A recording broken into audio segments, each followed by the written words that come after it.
Hello friends, welcome to தேன் சுவை சமையல். இன்னைக்கு நம்ம பார்க்க போகிறது மின்னலை பருப்பு ரசம். மின்னலை இலையை கொண்டு பருப்பு ரசம் எப்படி வைக்கிறதுன்னு இப்போ நம்ம பார்ப்போம். வாங்க வீடியோக்குள்ளே போகலாம். அதுக்கு தேவையான பொருட்கள்: ஒரு பெரிய வெங்காயம், ஒரு தக்காளி, தேவையான அளவு கொத்தமல்லி. இது பார்த்தீங்கன்னா பாசி பருப்பு, நான் 4 ஸ்பூன் எடுத்திருக்கேன். தேவையான அளவு புளி கரைச்சல், 3 ஸ்பூன் தேங்காய் விழுது, ஒரு பூண்டை நான் நசுக்கி எடுத்திருக்கேன், 2 பச்சை மிளகாய். பார்த்தீங்கன்னா வெங்காய வடகம் இல்லை கறி வடம் சொல்லுவாங்க, நான் 1 டீஸ்பூன் எடுத்திருக்கேன். ஜீரகம் 1 டீஸ்பூன், மிளகு 1 டீஸ்பூன், மஞ்சள் 1 ஸ்பூன், மிளகாய் 2 ஸ்பூன், மல்லி 2 ஸ்பூன், தேவையான அளவு உப்பு, தேவையான அளவு எண்ணெய். இது பார்த்தீங்கன்னா மின்னலை நான் கழுவி எடுத்து வச்சிருக்கேன். இப்போ இந்த பருப்பு வந்து நான் குக்கர்ல வேக வச்சு எடுத்திருக்கேன். இப்போ நம்ம ஒரு பவுல்ல நம்ம வேக வச்சிருந்த பருப்பை போட்டுக்கலாம். மஞ்சள், ஜீரகம், மிளகு, மிளகாய்,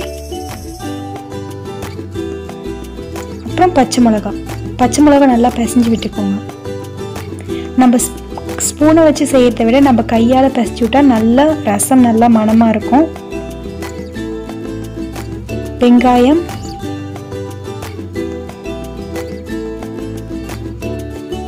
இப்போ தேங்காய், புளி கரைச்சல் போட்டு நல்லா கையால் பிசைஞ்சுக்கோங்க. நல்லா வெங்காயம் தக்காளி எல்லாம் நல்லா பிணைஞ்சு விட்டுக்கோங்க.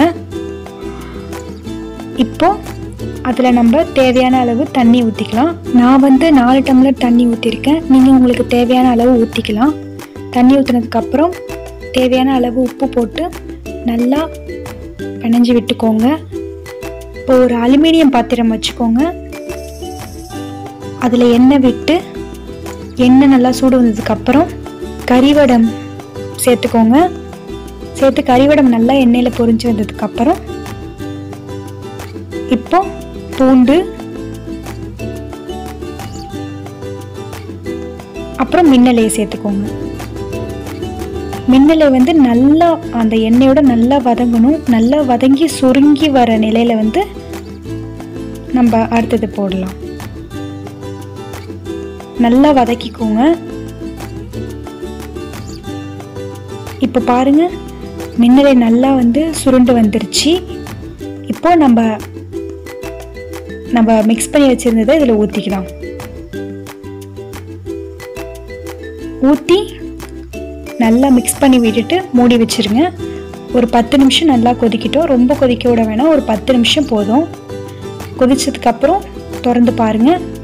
அவ்வளோதான், நம்மளோட சூப்பரான மின்னலை பருப்பு ரசம் ரெடி ஆயிடுச்சு.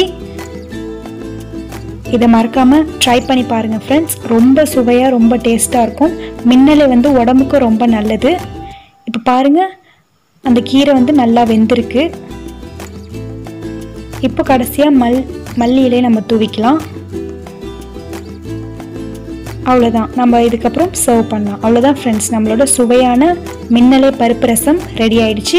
இதை ட்ரை பண்ணிவிட்டு மறக்காமல் ஷேர் பண்ணுங்கள், லைக் பண்ணுங்கள், கமெண்ட் பண்ணுங்கள், மறக்காமல் சப்ஸ்கிரைப் பண்ணுங்கள். தேங்க்யூ.